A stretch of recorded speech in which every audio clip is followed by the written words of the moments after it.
দ্রুত নির্বাচিত সরকারের কাছে ক্ষমতা হস্তান্তরের দাবি জানান সৌদি আরব বিএনপির নেতারা। এনটিভি সৌদি আরব প্রতিনিধি ফারুক আহমেদ চান জানান, রিয়াদে বিএনপির নাঙ্গলকোট উপজেলার সদস্য সচিব আনোয়ার হোসেন নয়নকে দেয়া সংবর্ধনায় কথা বলেন তারা। রিয়াদস্থ নাঙ্গলকোট উপজেলা বিএনপি আয়োজিত অনুষ্ঠান সঞ্চালনা করেন নাঙ্গলকোট পূর্বাঞ্চল বিএনপির সাংগঠনিক সম্পাদক মামুনুর রশিদ।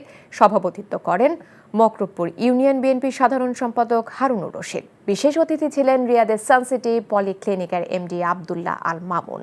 বক্তব্য দেন নাঙ্গলকোট উপজেলা বিএনপির সাবেক সহ সভাপতি শাহ আলম ও আনোয়ার হোসেন, ইউসুফ আলী, শাহ পরাণ সুমন সহ অন্যরা।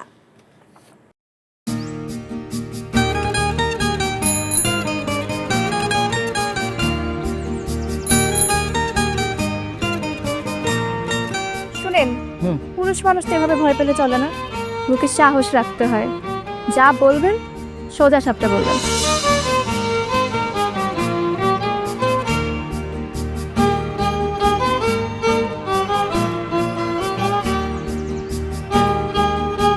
তো এই শীতে যে শীতের কাপড় ছাড়া আসছো, এটা কি ঠিক আছে?